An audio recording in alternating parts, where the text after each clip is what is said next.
Welcome everybody back. So we have a special show for you today. I have a special guest. And before I introduce, I want to tell you a little bit about what today is going to be on. So we're going to be talking about how women gaslight in their relationships. So if you have ever kind of felt some way and you were told that your feelings was completely off base and that you had no reason to be thinking that, but you knew deep down inside there was something not right, well, you're going to be getting that info today, how to handle it, how to go forward, the solutions. We're going to be getting all into that. I'm going to be bringing on a special guest. So let's go ahead and make the intro. Paul Bauer, welcome to the stage. Hey, thanks for finally getting me on your show, Gia. I've been banging down your door for years. No, it's been a long time coming. I've been like trying to get this whole live stream thing going and just figuring out whether, I'm going to be taking it live or pre-recorded. And I figured, you know what, just do it live, do it authentic. We'll do it live. Just do it. That's the way I do it. Yeah. So I'm happy to have you on. We're going to get into some deep things. I think that, like when I speak to men, they tell me these kind of things, like they hear stuff from their wives, but they're like, wait a second, this just isn't, something's not right here. And then when they go to them and be like, no, this is not right. The women tell them, no, you're overthinking it. You just got to give me space or whatever they say. But then they come to me and they're like, this is not right. And I'm like, you're right. This is a manipulation trick. This is what they're doing. So let's get right into it. I have like some questions for you because I know there are 5 things that I want to touch on, but there are 5 things that you want to touch on. So I'm going to let you go for one and then I'm going to throw in another one. So let's do it. Yes. Women gaslighting their husbands. It is really a common thing, right? Mm-hmm. And the way I look at it too, I come from a different perspective from a lot of guys in the red pill space. I don't think a lot of the times women are doing it maliciously. A lot of times women just don't want to hurt our feelings as guys. They're doing it for good reasons. It ends up being bad. But one I have here is you're just too focused on sex. It's not everything in a relationship. Yeah, that's a big one. I think that's like a very common one, right? So like for the listeners that don't know what gaslighting is, I just want to like define it a little bit. Basically what it is psychological manipulation of the facts.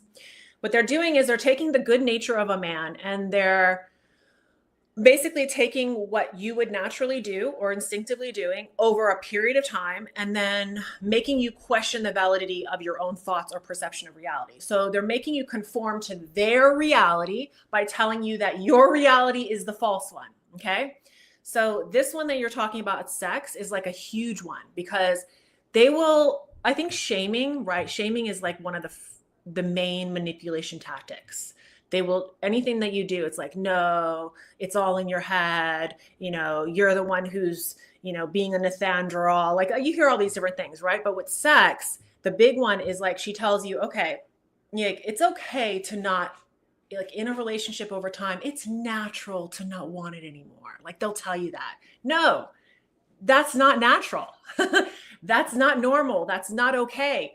Sex, if a woman is withholding sex, she's breaking her vows in the marriage. So it's not normal. And it's not something that you should be dealing with or normalizing in the relationship. Yeah. And I get it from guys a lot too, because their wives have gaslit them so much that they'll come to me and say, look, man, I've been married 30 years. And I always kind of like a jerk say, oh yeah, how's the sex? Because a lot of people think that longevity by itself is some kind of flex, and by itself, it's not. I know plenty of people that have been in long-term marriages where they haven't had sex in like 10 years. Yeah. That's a symptom of a major problem in your relationship. Yeah. And sex is really the glue that holds a relationship together. And if that's not there, you're basically glorified roommates. And men particularly are living lives of quiet desperation when they're in that type of situation, but their wives will gaslight them into believing this. And so then they start walking around going, oh, I'm a bad person for wanting sex. Yeah, because she'll tell you that the desires that you are requesting of her, whatever that may be, is Nathandral. What's the word? Neanderthal. There you go. So she will try to make it seem like what you want, or she'll use the word porn brain. That's porn brain. These are called shame. They're shaming tactics. there's nothing wrong with a healthy desire for sex. And the things that you want, whatever it may be, she should not be worrying about everybody else or what everybody else is telling her, is correct or normal. And this is, I just did a live before this, and we were talking, somebody came in with a question about religion. And I didn't even want to go there, because when you start getting into religion, I think that religion is one of the first places that people tend to shame sex and the desire for sex, right? You can't do this. You shouldn't do that. This is sin. This is against the Bible. Like, they like to use the shaming techniques for a healthy desire for sex.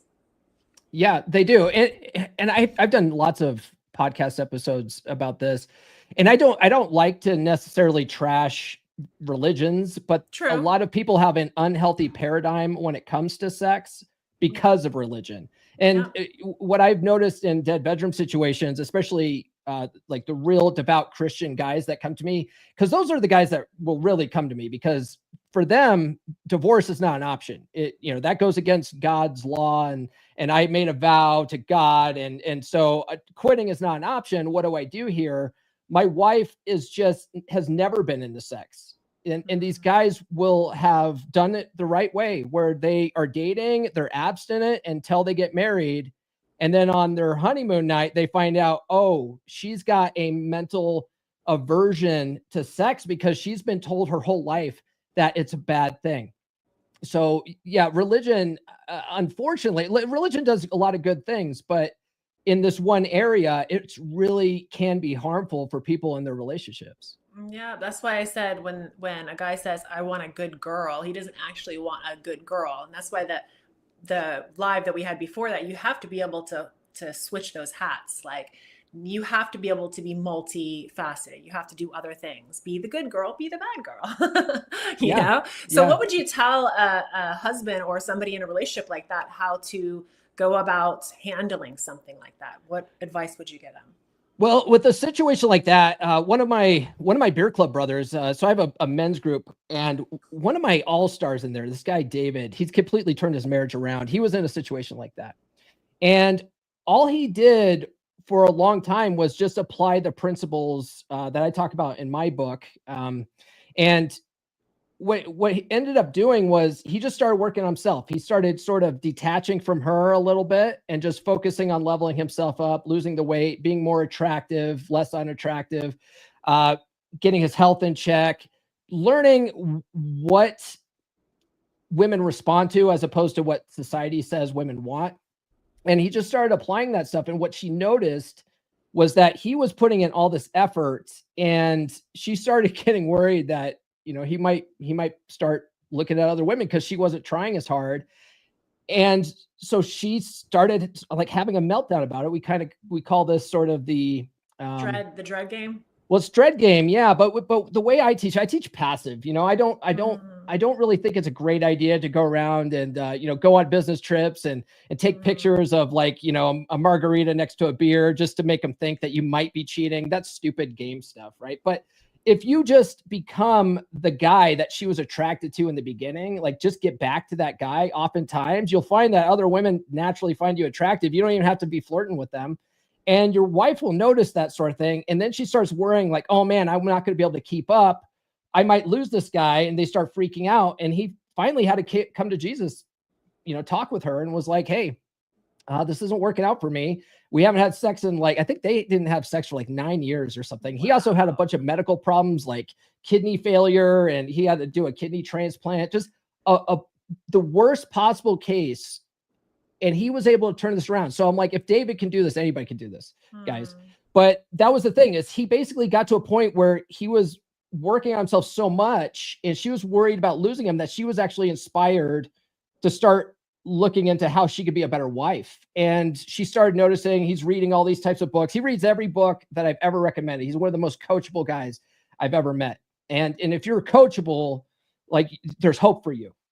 But he's read every book I've ever recommended. He's applied the principles, and she sees this. And so then she starts coming to him saying, hey, you listen to that guy's podcast, right? Is there any books he recommends for women? And so I recommended some books that my girlfriend reads, and she starts reading that stuff. He tells me, he goes, Paul, She's reading The Proper Care and Feeding of Husbands by Dr. Laura. I've had that book on my shelf for 20 years. She finally picked it up and started reading it and applying it. And now she sends him like dirty texts and stuff like that. She's into it because he makes her feel validated that, hey, you know what? Sex isn't a bad thing. Sex is a wonderful thing. And you are allowed to enjoy it. God wants you to enjoy it. We're in a healthy relationship. And so he just sort of rewarded that good behavior. And then if she was acting, not right, let's just say if she was acting up, he would just remove his time and attention. So he would punish that bad behavior. It ends up being operant conditioning. A lot of people think it's gameplay. Maybe. I prefer to call it effective. Yeah, because this is the way I see it. Like you can, that's one of the reasons why I like red pill is that they understand that in feminism, you do have to use that against them, right? Because feminism has taught women to forfeit their sexual agency. So because of that, they think it's the guy's job to turn them on. So what does the red pill do? They know, okay, well, if it's my job, I'm going to find a way to flip that on you, right? So they get it, but for long term, especially in a marriage, long term, I've been married decades, that doesn't work. The woman has to take responsibility for her own arousal. She has to be aware, take the responsibility, start doing stuff, actually find a way to turn herself on so she can turn him on. So I'm big on that. That's why I don't believe that it's up to the guy. I personally think it's up to the girl. But how do you handle a man who comes for advice? And how does he get his woman to take charge and start being aware, right? Because a lot of times when I talk to men, like if he were to go and be like, hey, I'm talking to this female, coach, she's like, oh no, like I'm not going to listen to any of that, right? So how do you get her to become aware without like her turning away from it? And that's why I think one of the big things I tell guys is like the longer you tolerate the longer you allow it to go on, the worse it is, because women work by habits and rituals. So if you don't nip it the first week, like the very first time she's like, no, I don't have time for this, or I'm busy, I'm on the phone, or whatever it may be. If you don't say, listen, I'm not cool with that. Like this is not going to work for me. Like if you have to make it a point then, because the longer it goes on, it'll become a habit and ritual, and then she'll just continue it on. So 1 week will turn to a month will turn to a year. And that's why you hear these guys going on for like 5 years without sex or a blowjob or whatever, because they've allowed it. And now she's in a habit and a ritual and she thinks it's normalized. Yeah. Well, if it's gone that long, she has no respect for the guy anymore. Just zero respect. There's a really wonderful article written by a guy in the space named Archwinger. I don't know if you've heard of him, but Archwinger wrote a really great article that talking about how alphas don't get to set boundaries, I think is the title of it. Or not alphas, betas don't get to set boundaries. And that makes more sense. Betas don't get to set boundaries because the idea is that once you've gotten to a place where your wife has just been rejecting you for years at this point, a lot of it's just because she doesn't have any respect for you. That's a large part due to what we call the betatization process, which I talk about in my book. There's also a really great book called Practical Female Psychology that talks about this, but it's a 5-step process where women will test you. We call them, shit tests or fitness tests or comfort tests or however you want to call it, but women will test you.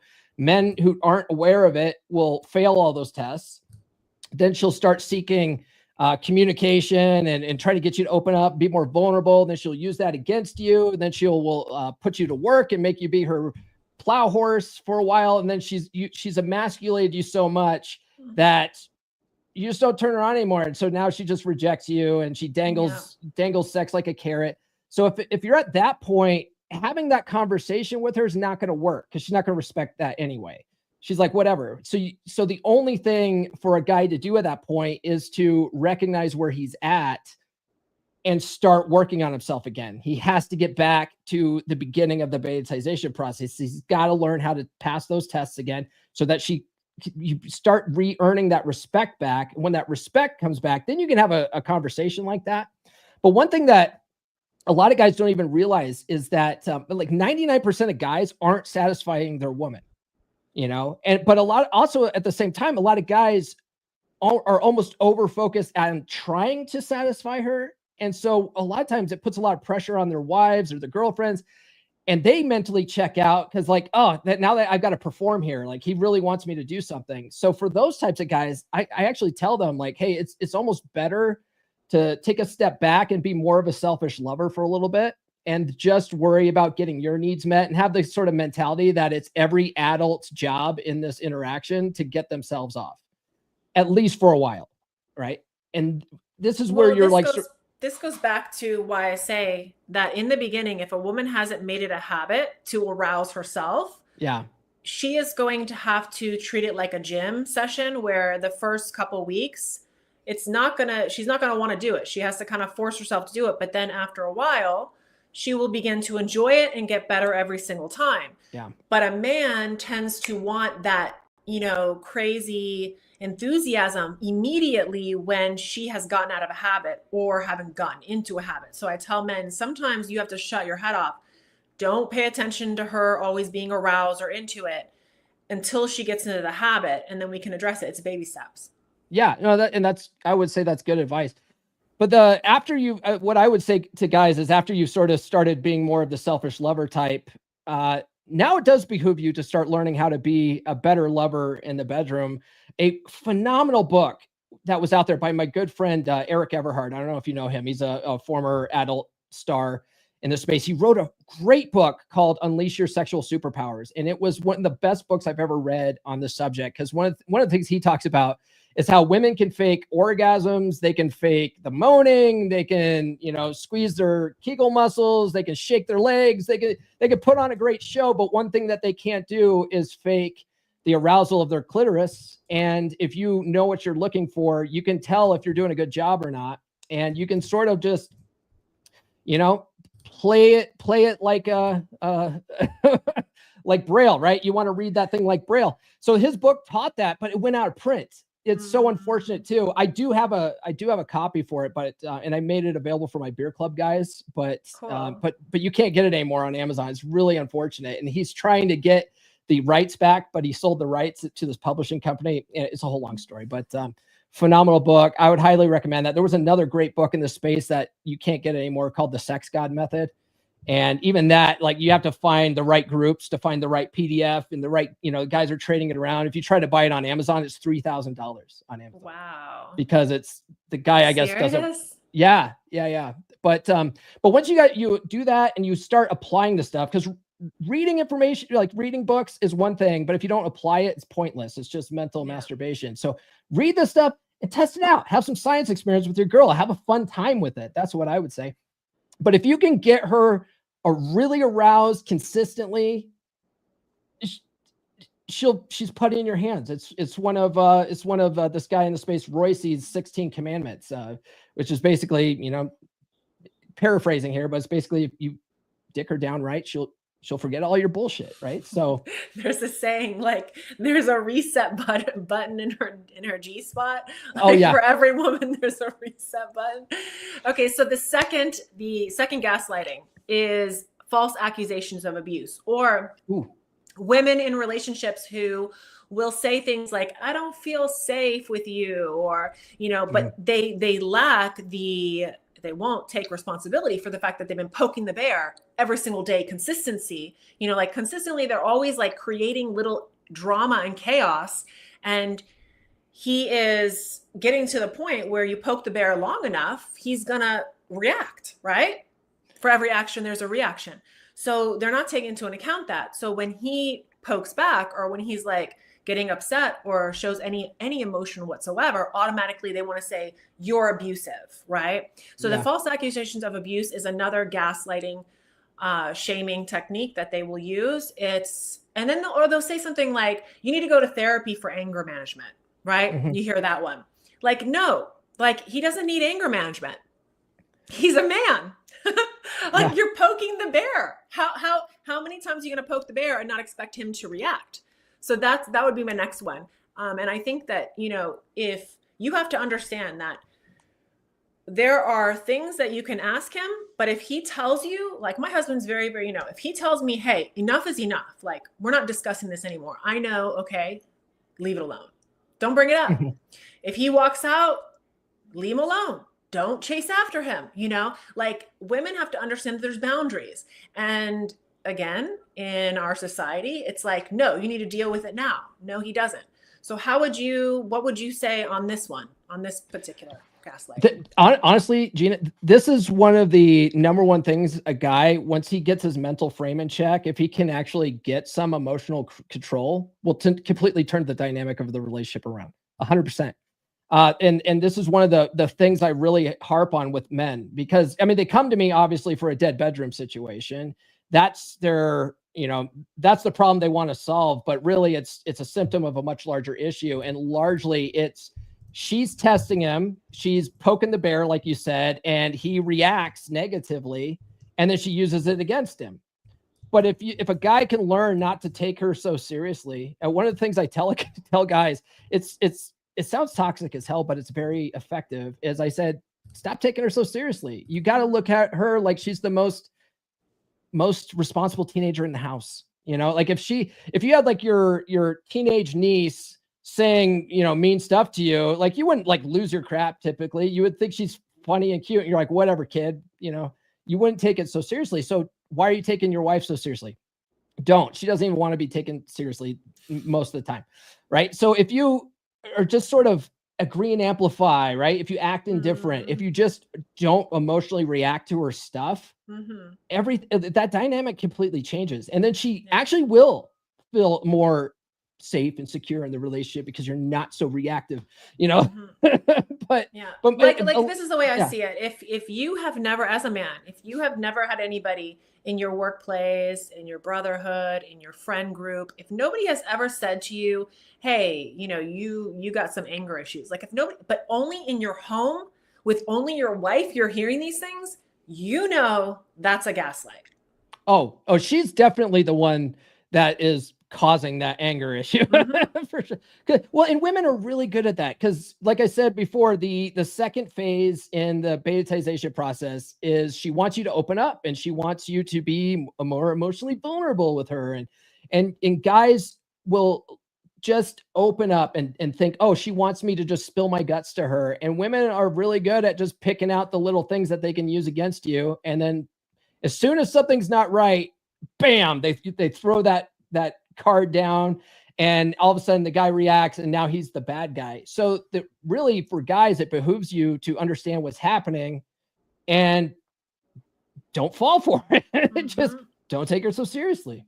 Exactly. So what's your next one? I'm gonna let you go with the next one. Yes. You're imagining things. I'm not being distant. I'm just tired and stressed, right? So she uses temporary excuses, work, kids, stress perpetually as a deflection to make him feel like he's overreacting or paranoid. Yeah. Now, I think that women, like I say this a lot, for every one thought or one focus, they got like 15 scenarios going on from that one focus. So I think that women tend to do that, right? They complicate things where it doesn't need to. They straw man things when it's not even happening yet. And I think that that's biologically like their preventative nature. They want to prevent something from happening. So they're thinking about all the different scenarios, especially if they're unsure because they don't like to take risks. But that can counterbalance. It can work against them because now they're coming up with things that they don't even need to worry about. So I think as a man, like being able to tell her, hey, listen, like, don't even worry about that. I got it. And don't give her full disclosure. She doesn't want full disclosure. Don't tell her everything that you're going to do or how you're going to do it. Just, I got it. And that's it. No, that's really huge for guys too, is really just always have this sort of project this certainty to your wife, because women are security seeking creatures that respond to strength. And if you're always just very, I got it, honey, don't worry about it. Well, how is it going to happen? Don't worry, I got it, right? Even if you don't got it, just tell her you got it. And that's what the boys are for, right? Get a good group of guys where if you have a problem and you don't know how to solve it, just be like, hey guys, I got this problem. I told my wife I'm handling it, but I need some help here, right? It's okay to do that to the boys. It's not okay to tell your wife you don't know what you're doing. That is the first thing that's going to make her go, oh, I don't know. I can't be with this guy. He doesn't know what he's doing. I don't know what I'm doing. What are we going to do? And then they start freaking out, right? Women really get into this emotional spiral. And it's like, it's your job as the man to be like, nah, it's cool. I got it. Yeah. Took me a long time to learn this. Yeah. It's funny. My It always journey in the does. space, took me a decade, like over a decade to learn this stuff, failing, learning this stuff, testing it out. It took a long time to learn this stuff. It's not like an overnight thing. No, but that's why you're respected. You know, everybody's got to pay their dues. Nothing's gonna like I get, you know, I deal with a lot of issues still, you know, where like online, for instance, and I just take it into stride. Like I gotta prove myself. I gotta, you know, I gotta pay my dues. Like, yeah, I've been in a relationship a very long time. I've been married over 20 years, but I haven't been showing that online. I've been doing that behind closed doors in my real life, you know? So now that I'm putting it online for the past 3 years or so, it's like, oh no, you're new. No, not really. I've been married a very long time. I've been helping people on the download. I just haven't been putting it out there. So you just kind of like, you got to pay your dues. You take it in stride. People are going to doubt you. That's life. People are going to doubt you anyway. You could put all that stuff out there and people still wouldn't believe it. It doesn't matter. It's the internet is full of trolls. That's just, you just got to sort of go, all right. Yeah. So here's the next one that I see a lot is undermining parenting. You know, a man's good nature, his integrity, all the things that he does for his home, like he would offer his own shirt off his back for his kids, you know? So when a wife is constantly telling you, like, if you're in your house and you know at work, in your business, and everywhere else, every other facet of life, you're doing well and people are telling you you're doing well. But when you come home, suddenly she makes you out to be a child, or you're like another added, like she treats you like, oh, you're like a big baby, you know, like this kind of thing you hear, or you don't know what you're doing, or, you know, this isn't right with the kids. You don't know how to handle the kids. I know better, you know, this kind of thing. These are all gaslighting techniques. Like, this kind of thing that needs to be put a stop to it immediately, you know, nip it, mention it, you know, let her know this is not acceptable, because this isn't right. You know what's best for your kids, and those are your kids. That is your house. You can manage it. You don't need to have somebody telling you, no, this is my thing. Like I don't agree with that. Oh, I experienced that firsthand. And when I was married, I used to be married actually. And, my now ex-wife, and I see the thing is, when I was married, I didn't know what I was doing. I learned all my relationship stuff at that point from my parents, and my parents, they're still together, but they have a terrible relationship. Right. And that's how most of us are. We just learn from our parents and then we expect the best. If I knew then what I know now, would have been, we probably still would be together. But, she would purposefully, like when I'd come home from work, the kids would be acting up. She would say, go handle those kids. I can't deal with them anymore. Right. And so I would go and handle the kids, and I would go and lay the law down and be like, you know, and then she would come rushing in and going, your dad's being mean to you, and swoop them up and just so that she could be the good mom and protect you from the mean old dad. She would do that kind of stuff to me. Absolutely. That happens a lot. And I don't think people even talk about how that happens with the grandparents.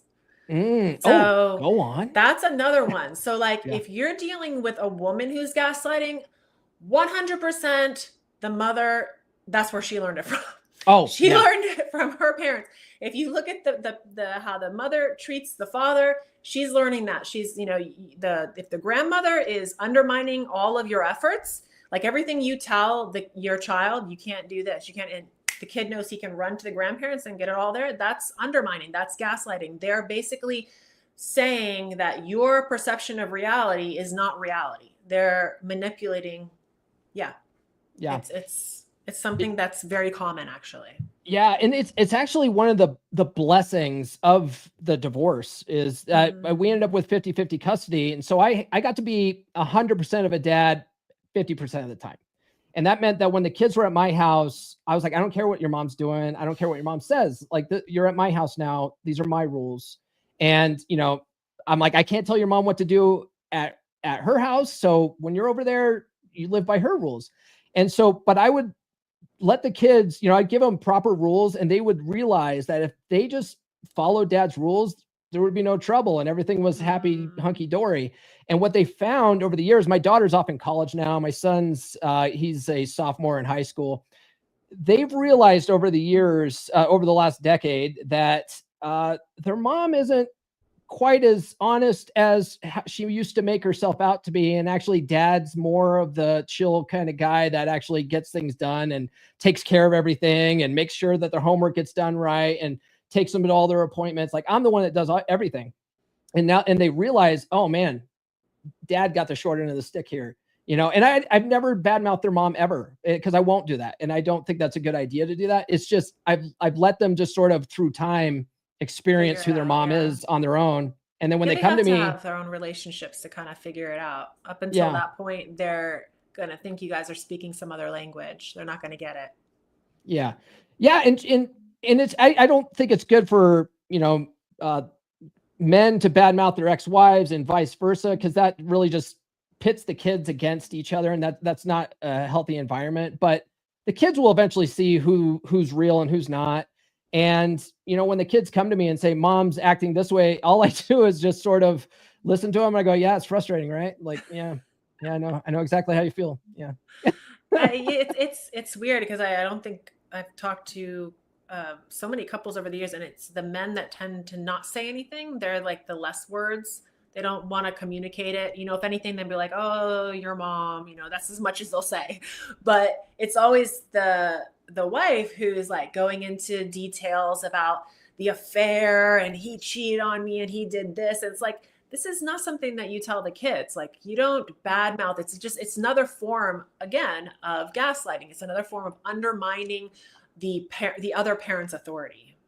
Yeah. It's really just poisoning their psyche, and kids are sponges, man. They are developing this paradigm early in life. And if you're poisoning that, you're just setting your kids up for failure. They're going to have toxic relationships when they grow up. It's so much better if you can split up, if the relationship's just not salvageable, and some relationships just aren't, split up and find a better person to be with, and give your kids an example of what a healthy, loving relationship can be. Yeah, I think the solution is take a proactive approach, right? As the individual, if you are the husband, take a proactive approach, set out, your 3 main deal breakers, whatever that may be, and then put a deadline to them. Whatever that may be for you, you can only set your own deadline, but set that deadline. Make her aware, your wife, your mate, whatever, make her aware of, hey, these are what I need. This is what I'm going to be doing in the next few months. And if I decide I don't see anything from this, then I'll have to make a decision going from there. You don't need full disclosure about your deadline. You don't need full disclosure on where you're going to go or what you're going to do. But, state what you need, make a deadline, and then act on it. Because ultimately, you can't change her. You can't control her. You can only control yourself. Yeah.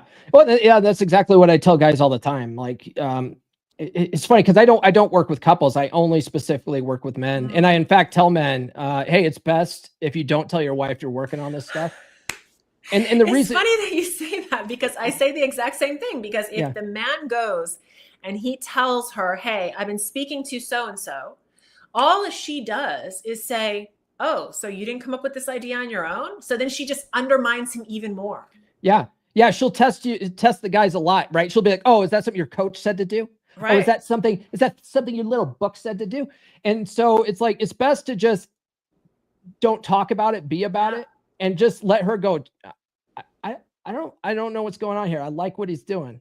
I don't get it. Right. And then have that hamster wheel work in your favor. It works so much better. It works so much better. Full disclosure. There's nothing more that a woman loves than full disclosure, because what it does in her mind is like, oh, I got you. I know what you're doing. Now I can plan something different, and that's literally how their minds work. So you don't want to give full disclosure. Yeah. Unfortunately. So you got one more for me? I got one more for you too. Yeah. Let's do, if you really love me, you would stop pressuring me and be more patient. These are all very similar, but that's another good one, right? Like, if you really loved me, you would do X, Yeah. It's kind of like the real man. Like, if you're a real man, or, if you're a real man, take responsibility, right? These same type of phrases, they're all shaming techniques. You're right. Now, how would you handle that situation? Let's say a woman said that to you. How would you even respond to her? I really default to agree and amplify a lot, For instance, for instance, my girlfriend and I, we were watching some kind of YouTube video, and someone was saying, oh, what was it? It was it was a video of a girl, and she was telling her boyfriend, "You're not allowed to look around, right? You're not allowed to look around. Don't even look around. There's a girl over there. Don't even look at her, right? You're not allowed to sit next to girls. You're only allowed to look straight ahead and stuff like that." And my girl turns to me and she says, "What would you do if I told you you're not allowed to look at girls?" I go, "Oh, I'd look harder. Oh, I'm going to look harder. I'm going to look so hard at all the girls now. Like, I'm just going to take it to an absurd level and just make it silly." Because what I find is that Agree and Amplify turns a shit test like that into a playful banter and flirtation. And you'll actually get her in a more positive state by spiking her happy laughing emotions than you will getting into an argument, So I would agree and amplify with that. I think there's two types of girls. There's the one who tells you don't look, and then there's the one that tells you look. Yeah. So like, that's why I say, when it comes to these kind of things, men tend to like forget. Like, they're really good at forgetting and moving on. I mean, I'm actually really good at that, but I got that from my dad. But a lot of women are not. They're the type that will hold on to everything forever. So if you can kind of like take mental note of the things that she says, and if she's throwing a shit test at you, like, take mental note of it and then hang it in the back there, and then use it right back around when she's least expecting it, and be like, "Oh, so where's the XYZ?" or whatever it may be. If she said, "Oh, I don't want you looking," then, you turn, "Oh, look at you over there. Look," but do it at the right timing. Then she's like, "Oh crap, he remembers it." Like, women need to be put in the shoes of exactly what they do. They need to be able to walk in the shoes of the man to get it. Otherwise, they don't get it. Yeah, I don't know if they would get it anyway. I mean, I did. Yeah. I did. And I've experienced other women who did. They have to go through it. Now, they have to have a will to want to do it. Yeah. Because otherwise, they're just going to deny it. That's really a big deal, though, right, Gia? Mm-hmm. It's like, you have to have that genuine desire for your husband in order to want to do it. He's got to be that guy for you. And so that's the problem, is a lot of guys, they've gone through the Betatization process and they were that guy and they aren't now. And it doesn't matter what the guy says. And so he's got to turn that around if he wants to fix anything. I mean, he could just leave.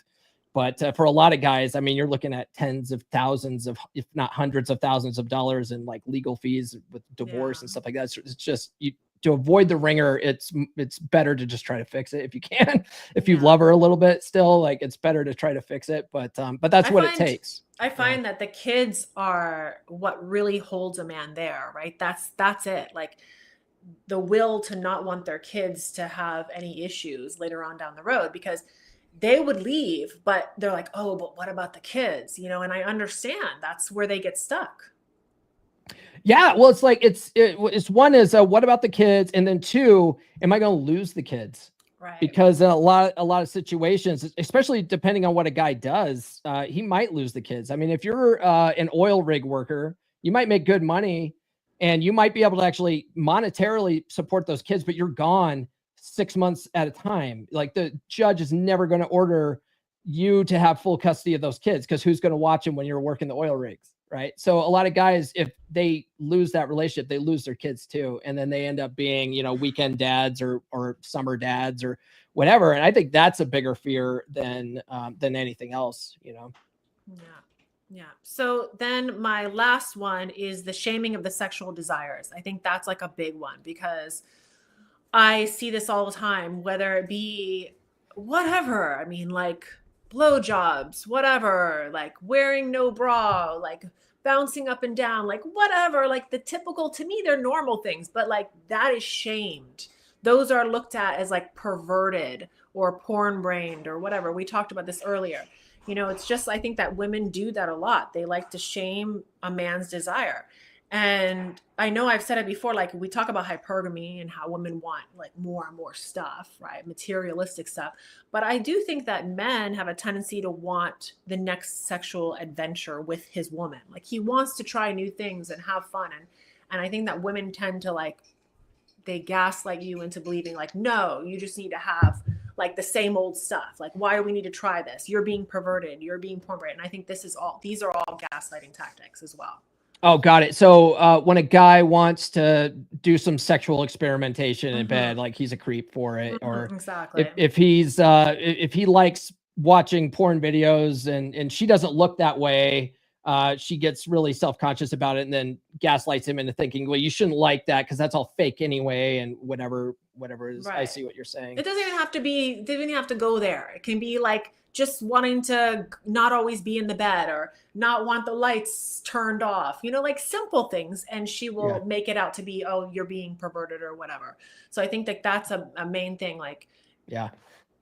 A lot of guys too. I don't think they realize this, but a lot of women really do have some deep-seated insecurities too. So there's a lot of times when she says that kind of stuff to gaslight you into thinking that you're bad for it, but really it's just her insecurity because she doesn't want the lights on. And, oh, I don't want her to be on top because I don't want you looking up at me. A lot of women have that sort of complex where they're like, oh, is he looking up at me at my chin? Is my chin bad? Right. They start overthinking things and then they can't enjoy the experience. And so for guys, I would say it behooves you to not just be a silent creeper in the bedroom, you know, like, cause a lot of guys, they've been masturbating since they're like 12 years old and trying to hide it from mom. So they're just absolutely silent. They can just look at a girl just stone cold, like a serial killer, silent and have a good time. And women like the experience. They want to know that they're doing a good job too. So if you can be a little more vocal, you know, like moan a little bit, talk dirty in her, like make her feel sexy for doing these things, like reward that good behavior, you're going to have a better experience. But a lot of guys they're not doing that. And I'm really big on the reward good behavior, punish bad behavior type stuff in the relationship. It sounds very manipulative, but you'll get a better relationship out of it. I have said that on many occasions on my one-on-ones. I'm like, I asked them, that's one of the first things I asked them. When was the last time you went over and just said thank you for picking up the kids or making a meal, you know, simple little things. They're like, we haven't done it in a while. And I'm like, you have to reward the good behavior and I think indifference is elite. You have to really learn indifference because it's learning not to be reactive. And when they're doing bad stuff, let them know this is not acceptable and then walk away from it. Don't give them attention from it. Yeah. Indifference makes a difference. It's a motto I put out there quite a bit. It really does. If you can just not be so reactive, it changes the whole dynamic of the relationship.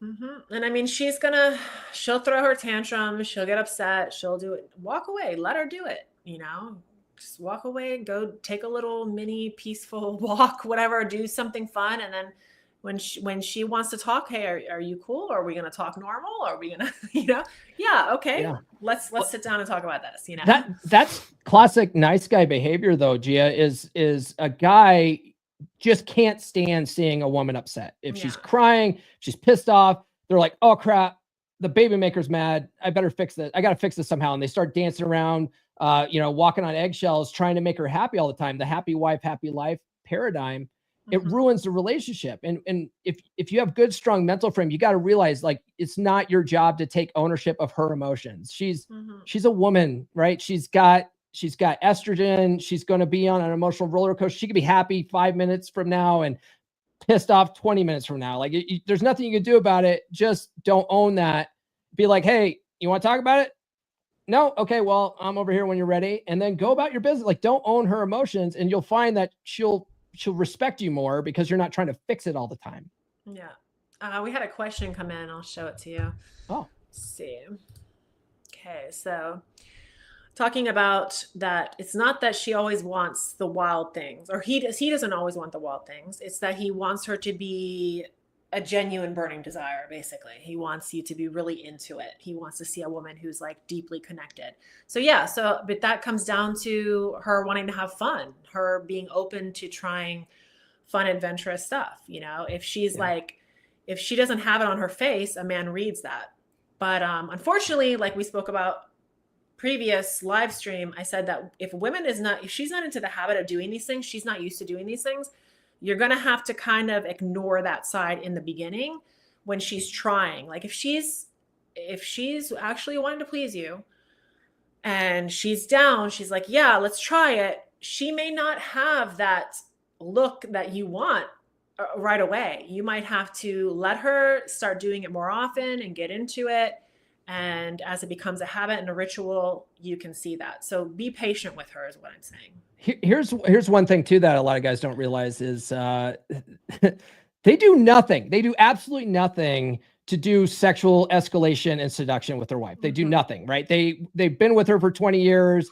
They come home, they drink a couple beers, they watch TV, and oh, hey, it's 10 o'clock. It's sexy time, right? Like let's go and have the sex now, right? That's what we do. Women don't work that way. Or they take down their pants and like, yeah, they're like, all right, get to work, right? It doesn't work that way for women. Women, they need a lot of healthy emotional anticipation. Yeah. I call it heat, healthy emotional anticipation and tension, right? You've got to build that up over time. And one of the easiest ways guys can do that is with simple like kino escalation. Like as soon as you get home from work, you walk up behind her when she's doing something and kiss her on the back of the neck and you put your arm around her and then you walk away like nothing happened. And then make her go, hey, what was that all about? And then just be like, I got stuff to do. And you go do your thing. You come back, you walk in, give her a passionate kiss or something, or you flirt with her a little bit. And then you pull back. It's the sort of push-pull thing. You do that through the whole evening. By the end of the night, she's revved up. Like she's ready to go and she's going to be more enthusiastic. But if you just schedule it, hey, it's Thursday night, sexy night. Like it's not sexy. It's not fun for her. I'm very fortunate because I have some very sexy hobbies that I do on a regular basis. And so I get the foreplay. Like he doesn't have to do, like I'm doing sexy stuff. I'm constantly, wearing lingeries and bikini and shooting and doing whatnot. So to me, this is like, I'm already in that environment. Women are very, very susceptible to their environment, right? So if she is not doing that, or she doesn't have these sexy hobbies, then you have to kind of create that. Or what I tell women, and I'm constantly telling women, they got to create their own environment, right? So take the initiative. Don't wait for their husbands to do it. Find what you like, whatever that may be. I don't care if it's drawing a bath or whatever, just you have to do it as a woman. That's up to you. Learn how to arouse yourself. Like what you see in the mirror, first of all, like what you talked about, having good self-esteem, confidence, all those things come into play. Like what you see in the mirror, be able to turn yourself on, and then you'll be able to turn him on. Yeah, that's very solid advice. My girl and I, we have this rule where we have to constantly sexually harass each other all day, like just all day, every day. And it's just nonstop. Last night at one point I sat down and she just reaches over to grab my crotch and I was like, getting ready to take a drink. And I almost spilt it all over myself. I was like, can you stop touching for 5 seconds? Just, okay, proceed. Right. And then, I'll do that. I'll do that in the restaurant. Like I'll do that when we're out, like restaurants, I'll, grab my husband's crotch. I'll like do things that are just like, playful. You have to be playful. Yeah. Yeah. That's a big thing. And when my girl and I go out to restaurants, we always try to sit next to each other so that we can, like if they put us in a booth, we sit next to each other in the booth on the same side. And so we can still touch each other. That's all kino escalation. It's like, so I'm undervalued. always touching and caressing in the car. I'm touching, caressing, these are things that's why I stress to women, because that's who I want to try to get to. I think that if women were to do that more often and not wait for the man to do it, they would see a better result long term. Oh yeah, 100%. And see, I when I talk to guys, I'm really big on men taking ownership and setting the tone and leading the relationship. But absolutely, if you're a woman out there and you really want to invest in the relationship so that you have a healthy relationship, like put some work in. My girl's actually, she's writing a book right now. She's writing a book right now because I've been writing books like crazy lately, and she's like, I want to write a book. And so I was like, okay. So her book it's called Bellies Full, Balls Empty, a Pink Pill Guide to relationships. A pink pill. Pink pill, you know, for women, right? Because so wait a second. Yeah. So explain that to me. What is because I heard there's a bunch of different color pills. I think we just made that one up, but you know. That's cool. That's really good that she's doing that. Yeah, she's pretty excited about it. And she put out a survey asking men, like, what's the number one thing your wife can do to show you appreciation in the relationship? And she had a bunch of different options. Overwhelmingly, it was guys saying more blowjobs. More blowjobs is all I need. It's so simple. But I have this rule with my husband. It doesn't matter what, I don't care if he takes it out. It's a no. We don't ever say no. That's like a rule that we have. So like, these are kind of things that you have to do in the relationship and kind of like, you know, because that's how you start stuff. Yeah. You know? My girl has what we call a 3 a.m. rule where if I wake up in the middle of the night with a rager, you know, she says, don't even wake me up. Just put it in. Just.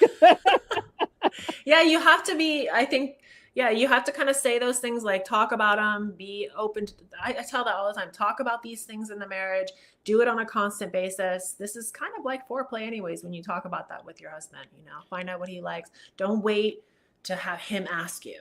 Just ask him, hey, would you like to do this if I did this, you know? Yeah, if you do it right, ends up being sexy, flirty banter anyway, and it sort of creates that anticipation, and it's all a good thing. Exactly. So you have any more that you want to cover on the gaslighting? The last one I have here is, you've changed. You're not the man I married anymore. Right. So this one is often used after years of her slowly eroding his confidence and leadership, turning him into the nice, compliant, do everything for her version of himself. And now she's emasculated so much that she's now disgusted by him. Yeah. She's now disgusted by him, but she did that. Yeah. And he was just trying to make her happy. And now she created this, and now it's his fault. Yeah. Men will do everything for her. That's why I'm firm about, you got to have your own passions outside of the marriage, outside of the relationship. You got to do your own stuff, have your own group of friends, go do your own stuff. Because if you are always doing everything for her, she will become very codependent. And then the codependency turns into familiarity, and the familiarity kills desire. So yeah, you got to do your own stuff. Yeah. Yeah. Eventually. And guys recognize it, right? There is this thing. It's very real. The betatization process is real. I have a free ebook. I don't know if I can give it to you to drop a link for it for guys out there, but I have a free ebook. It's called She's Made You Weak. It explains what's going on with the betatization process and how, like, once guys know what's happening, they can start reversing that. Let me grab a link. I think you can put the link in the comments. I am not connected. I'm not connected right now, but let me just drop it in the chat here, and I'll let you, I'll let you drop that in there. But yeah, guys want to get that free ebook from me. It's pretty good, you know, and it explains that whole process and what you can do to prevent that from happening to you. Yeah. So basically what she does is, over time, through a period of time, you keep accommodating. That's why I said, don't be overly accommodating, because over time that will emasculate you, will just completely change you as a person. And then she will be like, who is this guy? She did it. She doesn't realize she did it, but you've changed for her and you're not the same person anymore.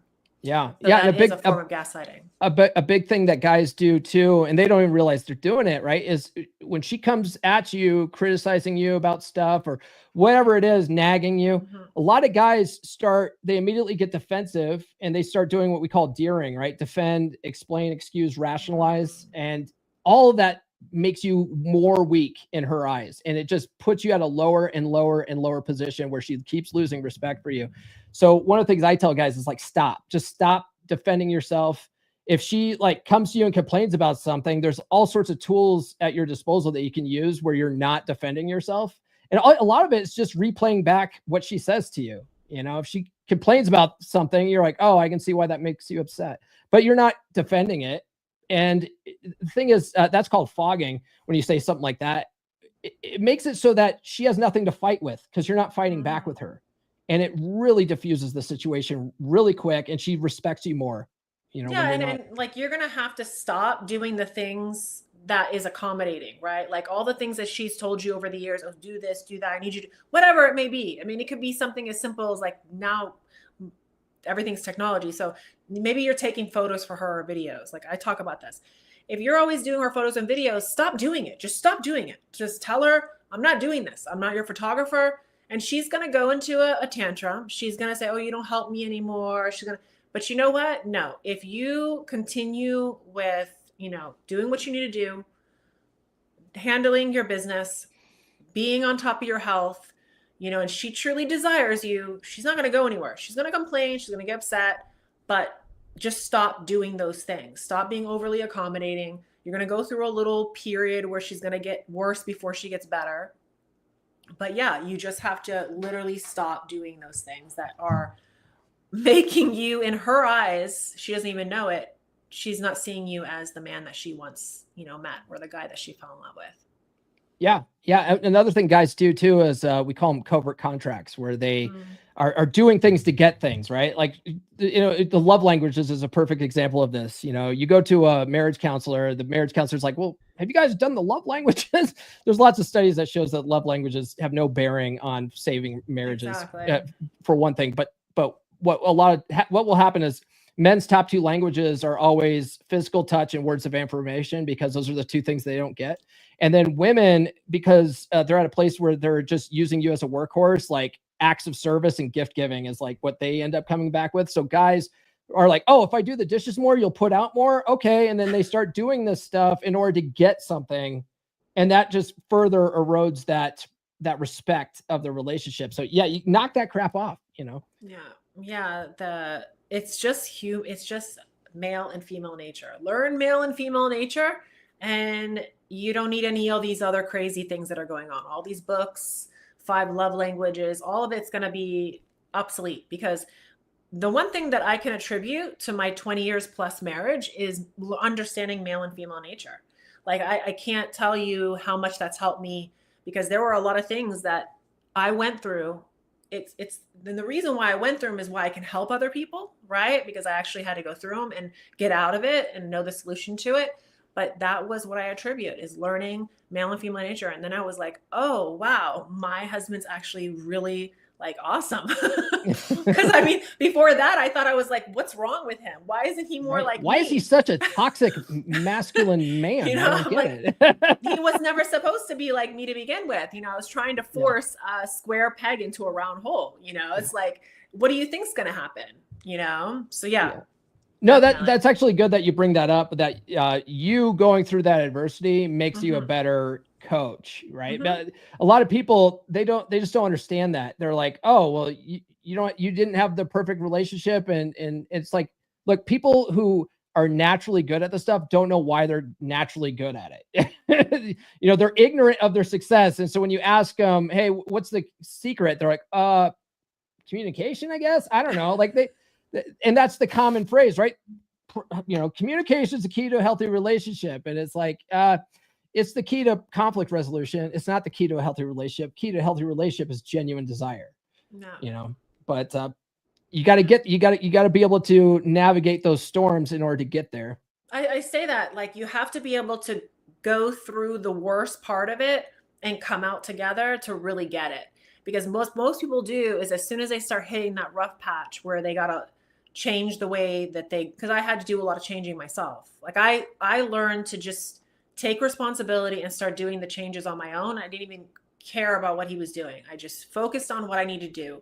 And that's how things got better, like everything in the marriage. So that's why when I say, yeah, you can do a lot of change on your own. And then by voicing that and saying, hey, listen, like these are the things that I did, and this is what I would really like, then they have to either come along with you or not. Yep. So most people will go, I don't want to do those changes. I'll just go somewhere else. They go somewhere else, and then they just take the same problems that they have into the next one. And it's just like this vicious cycle. Oh, that's what I tell guys all the time. Cause a lot of my videos are about turning marriages around. A lot of guys are like, just dump her, bro. Right. Yeah. just divorce her and move on, man. And it's like, well, one, if you've got a mortgage and 3 kids and like a 401k, it's not so simple. And 2, you're just going to have the same problems in the next relationship, because you're the common denominator. If you don't work on your shit, you're just going to have the same problems. Like I experienced that. That's how I know. I was like, holy crap, I'm the common denominator here. I need to work on me. And once I worked on me, I got into a healthy, loving relationship, and I've inspired my girl to work on her. And she puts so much effort into the relationship, and we both are sort of working on it from each end. It makes the whole relationship effortless. Yep. Like me and my husband, we have like these things, these like at 9 o'clock sharp, it's like, okay, TV goes off, everything goes off, computer, I don't text, like that's our time. So like every single day we have these little things where we know their boundaries, they're there for reasons. If people just go through every day, not put any time set aside for each other, and then they're wondering why the relationship fails. It fails because you're not working at it every single day. You're not putting in the work ethic. Yeah.